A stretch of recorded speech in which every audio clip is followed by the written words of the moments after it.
धूम्रपान एक बहुत बड़ा कारण है इरेक्टाइल डायफंक्शन का। जी हाँ, स्मोकिंग की हैबिट ही आपके लिंग में तनाव न आने का या कम आने का एक सबसे बड़ा कारण है। अब आपके मन में क्वेश्चन आ रहा होगा, ऐसे कैसे कह रहे हो जी, ऐसे कैसे ये कारण है? मैं आपको समझाता हूँ, थोड़ा सा समझने की कोशिश कीजिएगा। जब कोई भी व्यक्ति स्मोक करता है, मान लीजिए आप अगर सिगरेट पीते हैं, बीड़ी पीते हैं, हुक्का पीते हैं, तो असल में आप करते क्या है कि आप जैसे ही एक पफ लेते हैं तो धुआं अंदर जाता है, आपके फेफड़ों में जाता है, और जब भी हम या कोई भी व्यक्ति ऑक्सीजन मतलब सांस लेता है तो होता क्या है, ऑक्सीजन अंदर जाती है, फेफड़े फूलते हैं और वो ऑक्सीजन हमारे ब्लड में मिक्स होती है, राइट। और यही सेम काम हो रहा होता है जब आप स्मोक कर रहे होते हैं। तो आप धुआं अंदर लेके जाते हैं ऑक्सीजन के साथ, तो ऑक्सीजन तो गई लेकिन साथ में क्या क्या, धुआं गया। और उस धुएं में क्या होते हैं, टॉक्सिन्स मतलब विषैले पदार्थ। जब आपकी ये स्मोकिंग की हैबिट लगातार काफी समय तक चलती रहती है तो इसके परिणाम आपको इरेक्टाइल डिसफंक्शन के रूप में देखने को मिलते हैं। शुरुआती दौर में कोई फर्क पता नहीं चलता, हो सकता है 3 महीने 6 महीने तक पता ना चले, कई बार तो साल तक ना पता चले, लेकिन उसके बाद जब ये प्रॉब्लम आनी शुरू होती है तब एक्चुअल सिचुएशन का पता चलता है।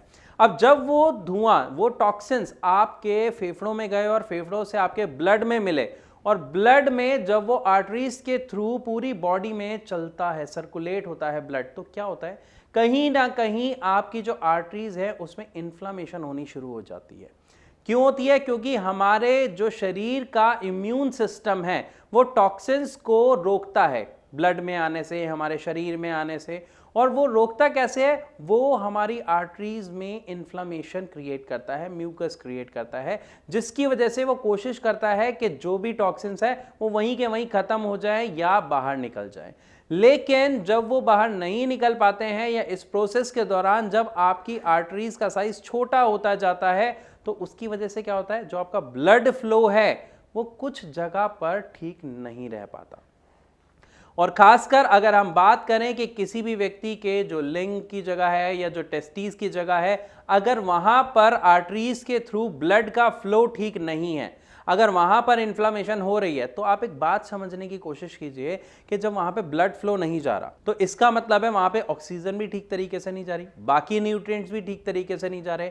और जब न्यूट्रिएंट्स ही नहीं मिल रहे, उसे ऑक्सीजन ही नहीं मिल रहा, तो क्या टेस्टीज अपना काम ठीक से कर पाएंगे? क्या वो अपना स्पर्म प्रोडक्शन ठीक कर पाएंगे? क्या वो अपने बाकी सारे फंक्शन ठीक कर पाएंगे? नहीं।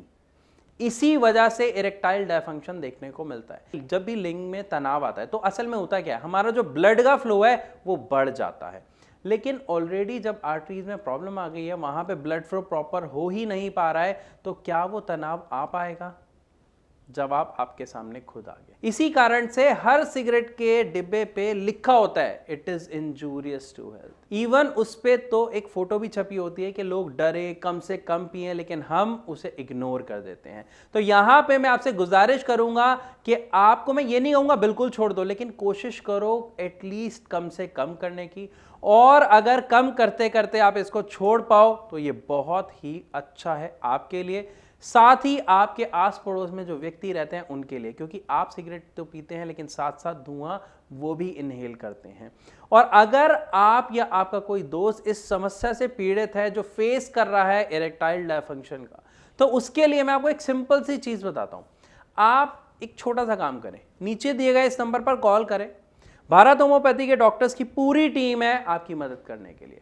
आप फ्री ऑफ कॉस्ट उनसे कंसल्ट कीजिए, अपने हर तरीके का डाउट उनसे पूछिए। बाकी आपको डॉक्टर से मिलना है, नहीं मिलना, ट्रीटमेंट लेना है, नहीं लेना, it's all up to you. लेकिन एटलीस्ट आप अपनी बीमारी को समझें, उसका कारण समझें। और साथ ही एक चीज पे जरूर ध्यान दीजिएगा कि एलोपैथिक दवा किसी भी चीज का इलाज नहीं है, ये हम सब जानते हैं, वो सिर्फ समस्या को दबाती है। लेकिन होम्योपैथिक मेडिसिन आपकी समस्या को जड़ से खत्म करती है, वो भी बिना साइड इफेक्ट्स के।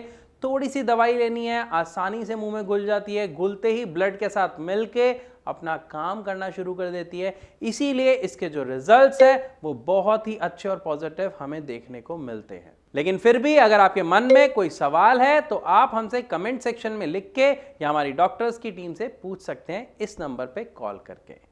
तो इसी के साथ आपसे चलने की इजाजत चाहूंगा, मिलूंगा अपनी अगली वीडियो में, तब तक के लिए नमस्कार।